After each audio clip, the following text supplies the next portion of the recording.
A Hering tem as melhores camisas, eu tô de Hering, são anos e anos de experiência no mercado, e a gente está com o cupom BARBA15 para 15% de desconto lá no site da Hering. É estranho, né? Mas o que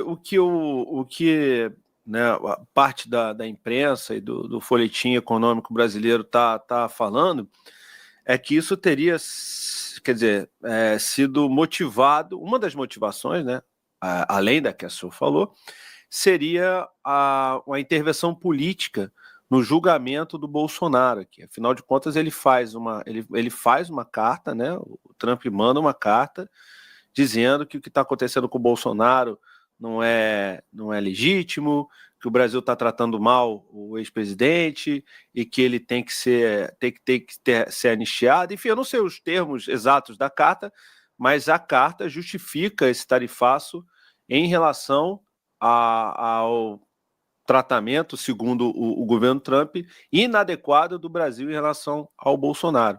Isso é só uma maquiagem, então? O Bolsonaro é apenas um subproduto, um pretexto, para ele seguir com a sua política de tentativa de recuperar a grandeza da América, etc. É claro que a gente tem que olhar do lado de cá. Eu vi hoje uma manifestação de vários deputados no Congresso apoiando o Trump. Não sei se você viu isso, eu vi aqui, fiquei impressionado, porque isso revela a desqualificação do Congresso brasileiro. Eu lhe garanto que a maioria desses cidadãos são o que Nelson Rodrigues tem, aquilo que Nelson Rodrigues, um grande dramaturgo, um dos maiores do Brasil, apesar de ser uma pessoa conservadora, ele chamava de complexo de vira-lata. Por que o complexo de vira-lata? Porque você quer dobrar a espinha para o país que você imagina que poderia ser o seu, né? Mas não é. Então, isso inclui traição à pátria. Nós não podemos brincar com isso. Isso é traição à pátria. Na verdade, é uma coisa que deve ser repudiada, e eu diria que até é o caso de se entrar com uma ação no Congresso Nacional, desculpa, no STF, para, na verdade, coibir essa tentativa de trair o país, de entregar o país a uma potência decadente, porém ainda forte, de modo que isso deveria ser uma ação dos nossos advogados, da Ordem dos Advogados do Brasil, entrar com essa ação de traição à pátria. É só olhar na Constituição, eu até vou olhar na Constituição qual é o instrumento adequado para isso. Pois é, e eu vi também a manifestação do governador de São Paulo, né, Tarcísio, também falando sobre isso, né, meio que dando razão ao que o Trump está fazendo, sendo que São Paulo, né, 30% das importações feitas do Brasil para os Estados Unidos vem de São Paulo, né? Quer dizer, sim, acaba claro. que pode ser um tiro no pé, né? Olha, exatamente, vai ser um tiro no pé. É só você observar e ler hoje o editorial do jornal mais conservador do Brasil, o Estadão. O editorial do Estadão é de uma violência, de uma virulência contra o Trump e os seus apaniguados aqui, que, na verdade, até me surpreendeu, né? Mas também a editorial da Folha de São Paulo, etc. Eu não li ainda o editorial do Globo, mas imagino que esteja nessa linha de considerações. Mas o que eu acho é que eles conseguiram afastar do centro-direita ou da direita radical bolsonarista uma boa parte da população, viu? Essa atitude, esse Tarcísio, cá entre nós, né, ele tinha pouca relação com São Paulo, mas aí como ele montou as costas do Bolsonaro, foi eleito aqui, porque, vamos dizer a verdade, o interior de São Paulo, onde eu vivi muitos anos, é bem conservador e tem um coeficiente de bolsonaristas muito grande, né? Isso vem... Outro dia houve a comemoração do 9 de julho, isso lembra a Revolução Constitucionalista de 1932, não é?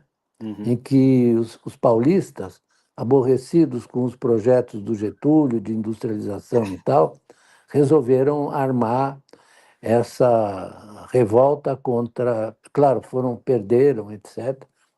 Mas isso é sintomático, que você eleja, tenha a desfaçatez de eleger uma figura como Tarcísio, que, aliás, ele tem um problema constitutivo, que intelectualmente ele é muito deficiente. Entendi. Aí, aí eu já não consigo avaliar nesse sentido, né? Mas o senhor está falando. Olha só, quem está falando da câmera do professor é porque a gente teve um problema. Ele estava com a câmera direitinho, né? No computador direitinho, mas o áudio não estava legal, então ele entrou pelo celular. Por isso que e ele está, pô, com todo, sabe, com toda a disponibilidade para nós, segurando com a própria mão. Então, realmente, a câmera vem e volta, não tem jeito. Então, não se incomodem com isso, eu não estou incomodado com isso. E o senhor também, por favor, não se incomode com isso, viu, professor? O que acontece lá? Porque, assim, eu tava fazendo uma pesquisa, não é? E vi que as estatísticas do próprio governo dos Estados Unidos comprovam superávit de lá no Sim, comércio de bens e serviços com o Brasil na ordem de 410 bilhões de dólares ao longo dos últimos 15 anos. Ou seja, se os Estados Unidos têm esse superávit e o Brasil, né, seguir na ordem de retribuir o tarifaço, que é o que o presidente Lula acabou acenando, né, primeiramente, ainda não foi divulgado, mas enfim, ele disse que ia usar esse artifício. Não pode ser pior para os Estados Unidos do que para o Brasil? na verdade, toda essa construção do tarifaço, todo esse movimento do tarifaço, vai prejudicar mais os Estados Unidos do que os outros países.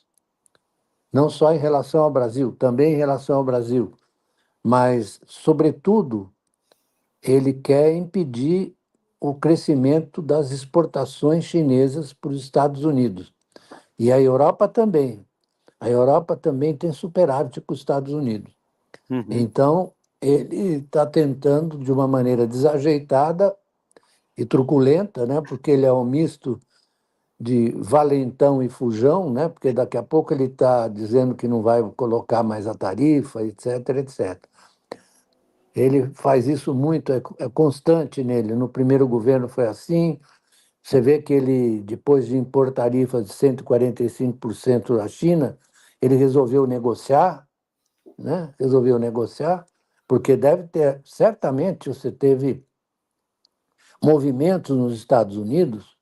Eu posso lhe dizer que as empresas americanas que se abasteciam de exportações chinesas, elas começaram a acumular estoques para impedir os efeitos do tarifaço. Começaram a acumular estoques, porque a interdependência entre os países é uma coisa da qual a gente não pode escapar. E no caso dos Estados Unidos,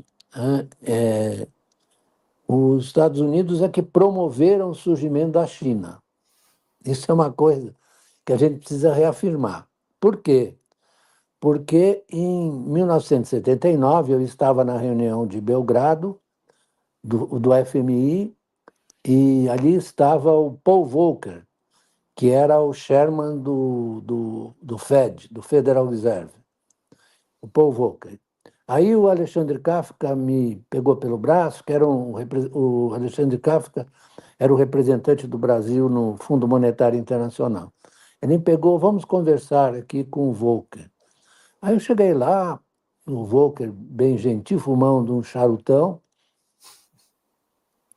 Eu falei para ele da proposta europeia de uma conta de substituição, que eles queriam substituir o dólar por uma cesta de moedas, né? Ele estava apresentando naquele momento, e o Volcker disse: ninguém vai contestar o poder do dólar. E aí o que ele fez? Subiu a taxa de juros, que estava em 6%, ele subiu para 21%. Isso nos anos 79 para 80. O que aconteceu? Ele valorizou de tal maneira o dólar que o dólar começou a perder competitividade em relação às outras moedas, certo? Uhum. E aí as empresas americanas se lançaram logo em seguida para o Sudeste Asiático e, sobretudo, para a China. É só a gente olhar qual é a participação das empresas americanas na China, para não falar da Tesla, né? São muitas. Então, e ele acha que, adotando essas medidas, ele vai atrair essas empresas. Ele vai, ao contrário, prejudicar qualquer movimento nessa direção, porque, digamos, os empresários americanos não são exatamente ingênuos.